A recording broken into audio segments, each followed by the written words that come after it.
एक बार की बात है। बादशाह अकबर के दरबार में सब जानते थे कि बीरबल बादशाह अकबर का सबसे पसंदीदा है।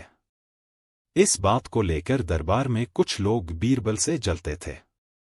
एक बार मानसिंह, जो बादशाह अकबर के साले थे, इसी बात से बहुत परेशान थे।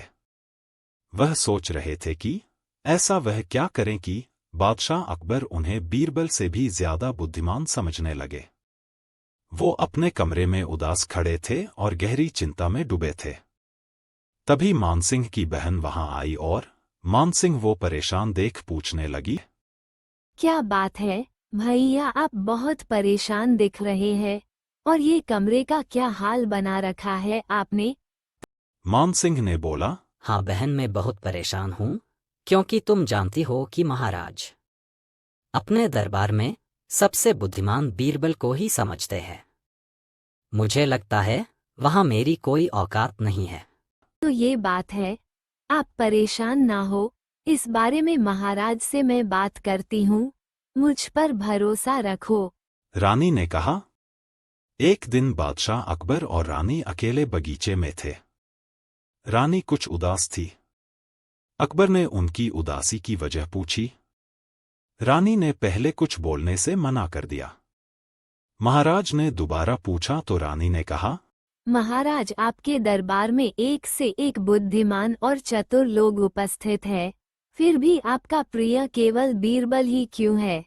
आपके दरबार में मेरा भाई मानसिंह भी तो है, जिनसे आप सलाह मशवरा ले सकते हैं। बादशाह ने बोला, मुझे मानसिंह की समझदारी पर कोई शक नहीं है, तभी तो वह दरबार में है।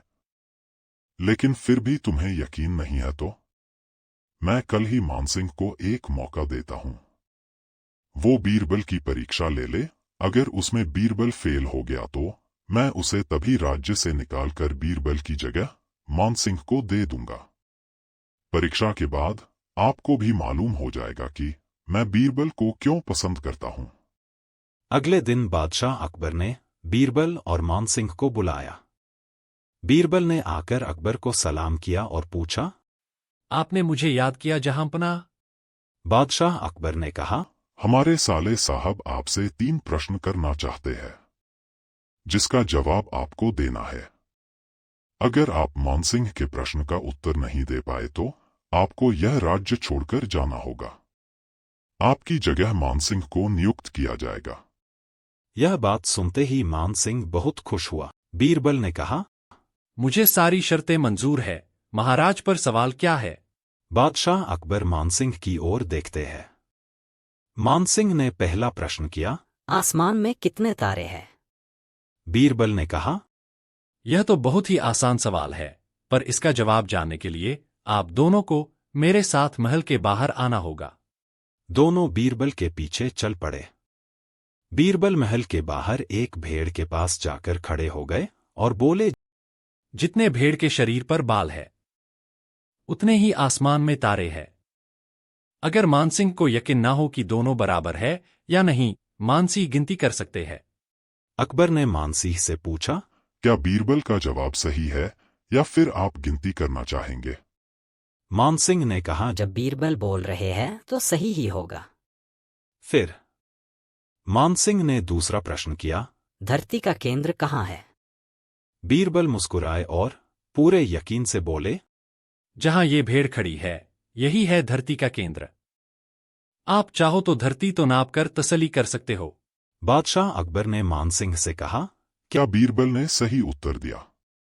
मानसिंह मन ही मन, इन सवालों का तो आज तक कोई जवाब नहीं जानता था। यह बीरबल इतने आराम से सारे जवाब दे रहा है तो सही ही होगा। यह सचमुच बहुत बुद्धिमान है। मानसिंह ने कहा। बिल्कुल सही जवाब है महाराज।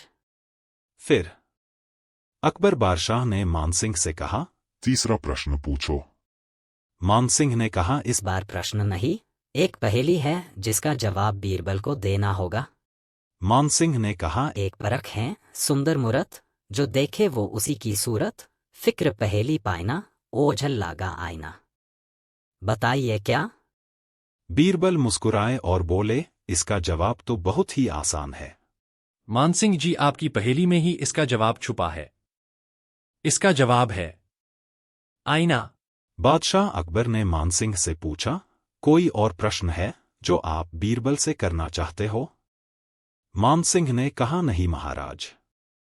फिर बादशाह अकबर ने रानी को बुलाकर उनके सामने बीरबल की चतुराई की खूब तारीफ की।